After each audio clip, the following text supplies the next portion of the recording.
It's October 1928, somewhere in the Texas Panhandle. A driver has been behind the wheel since before the sun came up, hauling a load of grain toward a rail depot he isn't sure he'll reach before dark. Dust hangs in the air from a wind that hasn't stopped all day. He hasn't eaten since breakfast, hasn't seen a lit window in hours, and the fuel gauge is dropping toward a number he doesn't want to look at. There's no diner ahead. There's no garage built to handle a truck his size. There might not be one for another 50 miles, and there's no way to know for sure until he gets there. Night is coming, and he still doesn't know where he'll eat, where he'll fill the tank, or where he'll close his eyes. In 1928, that wasn't a bad trip. That was simply what hauling freight looked like. Here's the part almost nobody stops to consider. The trucks showed up decades before anyone built a single thing for them. By the early 1920s, there were already more than 1 million trucks registered across the country, built by names like Mack, White, and International Harvester. And that number kept climbing every year through the decade. But the truck stop, the actual concept of a place designed to fuel a truck, feed its driver, and give him somewhere safe to rest, didn't exist yet in any organized way at all. So here's the question almost nobody answers properly. How did an entire industry keep running for decades with next to nothing built to support it? The real answer is a lot more human than most people expect, and it's the reason the travel plaza you pull into today looks the way it does. This story breaks into 3 parts. First, why the road handed truckers almost nothing to work with, and why what little did exist was never designed with them in mind. Second, what it actually felt like to run out of road, out of fuel, and out of options at the same time, because that's the piece that usually gets skipped. And third, the real reason drivers made it through those decades at all. Not because someone eventually built them a solution, but because of something truckers built between themselves long before anyone else stepped in. When automobiles first started pushing horses off American roads, gasoline barely existed as its own business. For years, drivers bought fuel from hardware stores, general stores, even blacksmiths, the same places already selling kerosene for household lamps and stoves.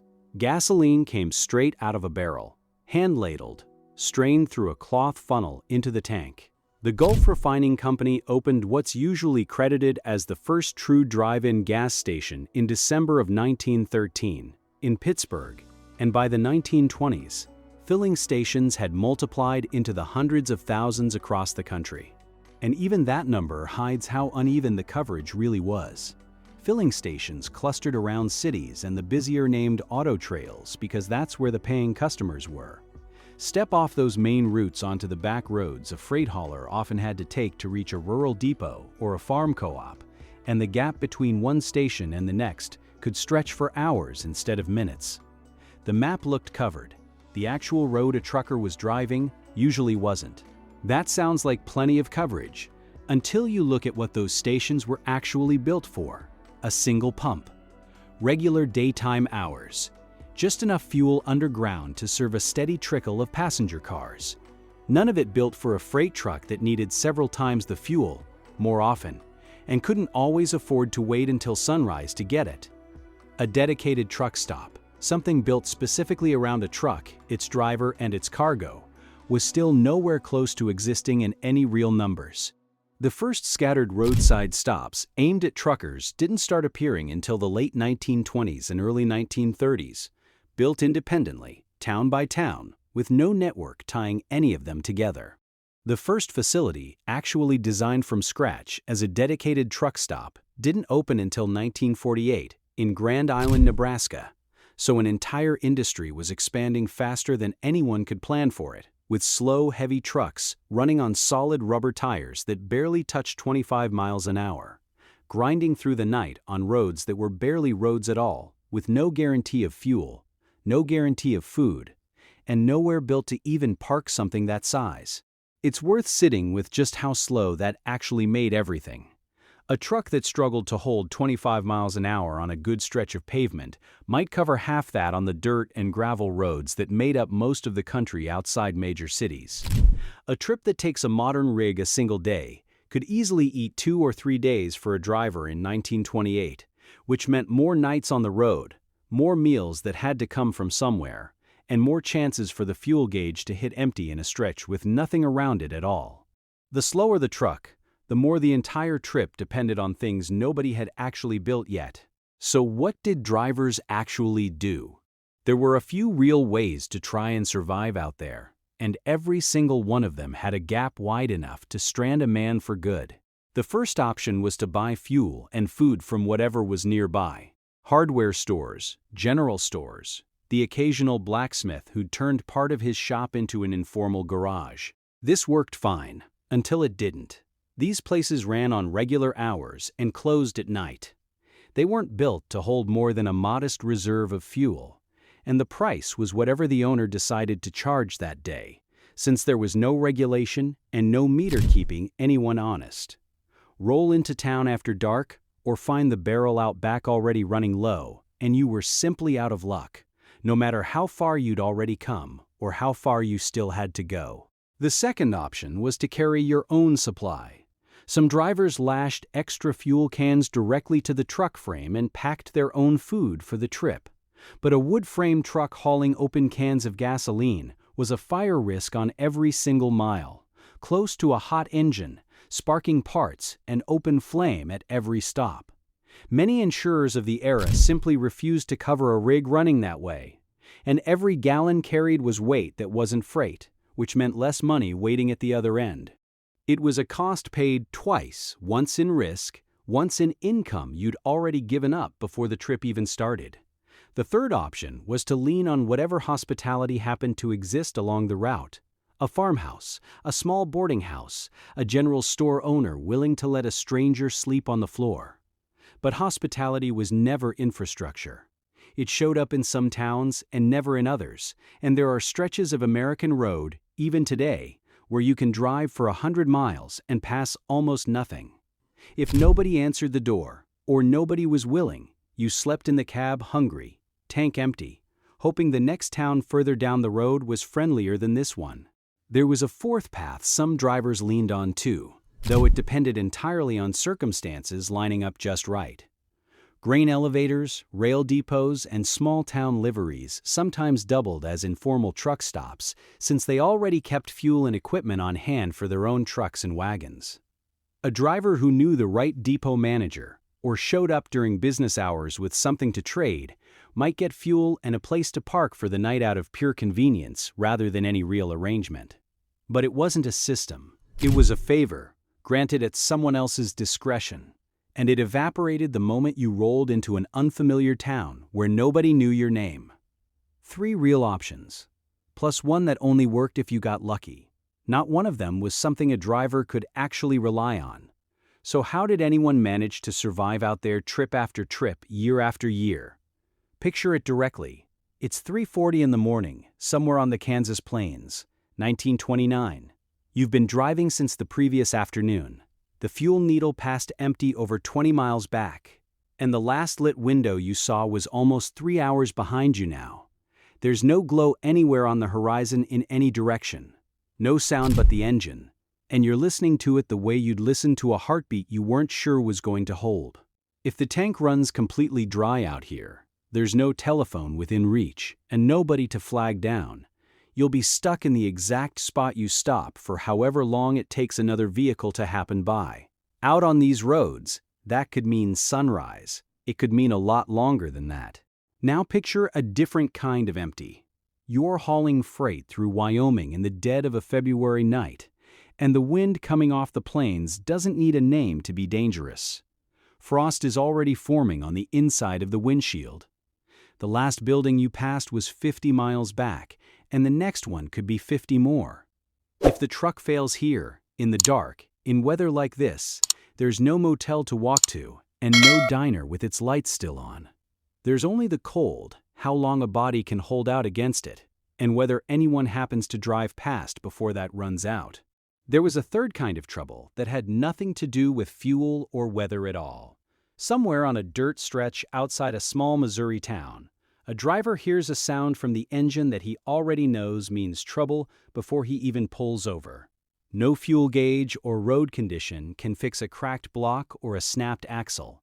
The nearest garage capable of working on a truck that size might be a full day's walk away, And there's no telephone line running anywhere near this stretch of road to call ahead for help. He's not stranded because he ran out of something. He's stranded because nothing exists out here built to fix what just broke.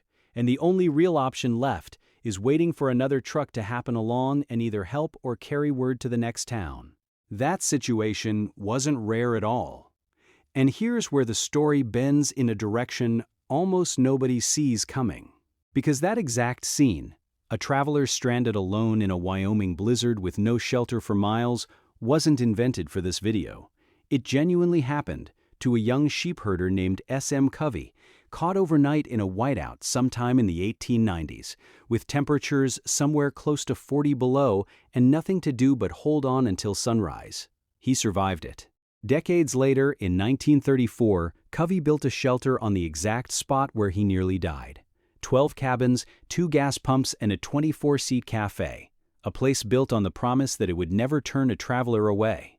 As the story is often told, he named it Little America after reading about Admiral Richard Byrd's remote Antarctic expedition base of the same name, because the spot he'd almost died on felt every bit that isolated. It's still standing today, right off Interstate 80 in Wyoming, grown into one of the largest travel centers in the country. In 1979, when a blizzard shut the interstate down for days and left more than 500 people stranded, the family running the place pulled every spare mattress and blanket into the hallways and kept the kitchen running around the clock, feeding anyone who needed it, whether they could pay or not.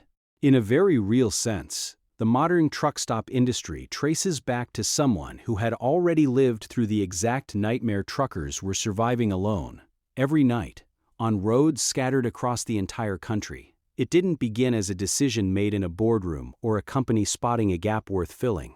It began with a man who nearly died with nothing built for him, deciding the next stranger through wouldn't have to face the same thing.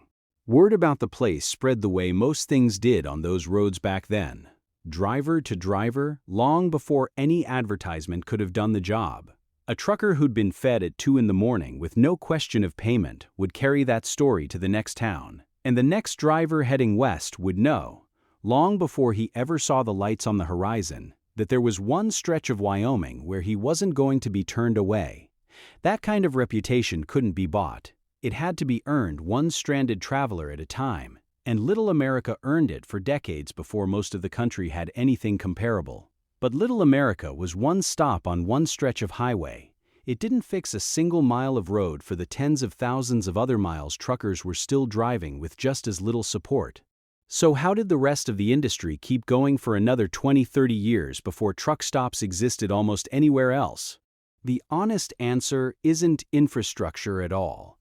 It's each other. Truckers running these routes had no company handbook telling them what to do. They built an informal code purely out of necessity, because the driver broken down on the shoulder today could easily be you tomorrow. You stopped for a stranded truck even when it cost you time you couldn't spare. You told the next driver coming the other way which general store still had fuel in the barrel, and which one had already run dry that week, which farmhouse would feed a stranger, and which one would run you off the property. None of it was ever written down. It didn't need to be. Everyone on that road understood that the emptiness out there could genuinely kill you, and the only real protection against it was the driver coming the other direction. Some of it showed up in small, practical habits that had nothing to do with charity and everything to do with staying alive out there. Drivers running the same stretch regularly got to know each other by sight and by truck, so a familiar rig broken down on the shoulder got help faster than a stranger's might. A truck parked with its hood up became an understood signal on its own, no words needed, and slowing down to check on it wasn't politeness. It was simply what you did, because refusing to stop was the kind of thing that got remembered the next time you were the one stranded. This wasn't organized by anyone. It didn't have a name yet. It was just how you survived a job with no safety net underneath it. That's the piece of this story that tends to get lost. The absence of a truck stop wasn't just a hardship drivers had to push through.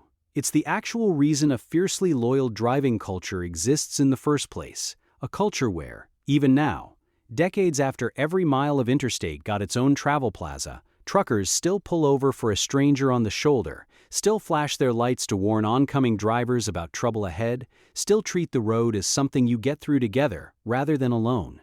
That instinct didn't come from a company training video. It came from decades of drivers who had nothing else to lean on but each other. Think about what that actually required of a driver back then. Every hour spent helping a stranded stranger was an hour of daylight, an hour of fuel, an hour of your own schedule that you weren't getting back, on a job where your pay usually depended on how much you hauled and how fast you got it there. Stopping cost something real every single time, and drivers did it anyway, trip after trip, because the alternative was a road where nobody could count on anybody, and everybody understood exactly how that road would end for all of them eventually. It wasn't kindness in the abstract, it was survival, structured as a favor owed forward to a stranger you hadn't met yet. By the late 1940s and into the 1950s, the infrastructure finally started catching up to the industry it had been ignoring for decades. The first true dedicated truck stop opened in Grand Island, Nebraska in 1948. The interstate highway system, signed into law in 1956, gave the entire industry a reason to build at real scale for the first time. Diesel engines, increasingly common through this same stretch of years, extended how far a truck could travel between fill-ups, which only made the case for larger, better-equipped stops even stronger. By 1960, enough truck stops existed nationwide that operators formed their own trade group, the National Association of Truck Stop Operators, just to keep track of one another and set some shared standards. The post-war years accelerated all of it. Veterans returning from the Second World War flooded into trucking, drawn by steady work and a country suddenly investing heavily in roads, and freight volume climbed fast enough that operators finally had a real financial case for building something permanent instead of scattered and independent. The chains followed soon after. Petro launched in 1975. Pilot expanded aggressively through the 1980s. Iowa 80, which now calls itself the largest truck stop in the world, grew out of a single lot in Walcott, Iowa, into a sprawling complex that today includes everything from a trucking museum to a barber shop and a dental clinic under one roof. Every hot shower, every all-night diner, every well-lit lot with room to park a rig, all of it exists because for decades before any of it did, truckers had nothing but a barrel of gas at a hardware store. A stranger's farmhouse, if luck, was on their side, and each other. Today, it's genuinely hard to picture long-haul trucking without places like Pilot, Love's, TA, Petro, or Iowa 80. Nationwide, there are now several thousand truck stops keeping the entire industry moving, and every few exits along the interstate, there's fuel, hot food, a shower, a mechanic, parking, and a place to actually rest. A driver today can plan an entire cross-country route around exactly where they'll stop, down to the hour, something a driver in 1928 couldn't have imagined doing, even for the next 50 miles. What used to be a genuine gamble every single night has become an entire industry engineered around keeping drivers safe and moving. The modern truck stop didn't start as a business plan sketched out on paper. It started as a promise kept by a man who nearly froze to death with nothing built for him, and it stayed alive for decades afterward because of thousands of drivers who understood, long before anyone built them a place to stop, that the only thing standing between them and disaster was the driver willing to help. But even after fuel and food finally got solved, one danger never went away: weather. Because a truck stop with a full tank and a hot meal waiting couldn't do a thing for a driver already stranded 50 miles out in a whiteout with no forecast, no warning, and no way of knowing what was coming until it was already on top of him. That's a story about truckers navigating winter highways with absolutely no weather radio, no advance warning, and nothing but instinct and the drivers around them to get through it. If you want that next chapter of life on the early American highway, you'll find it on your screen now.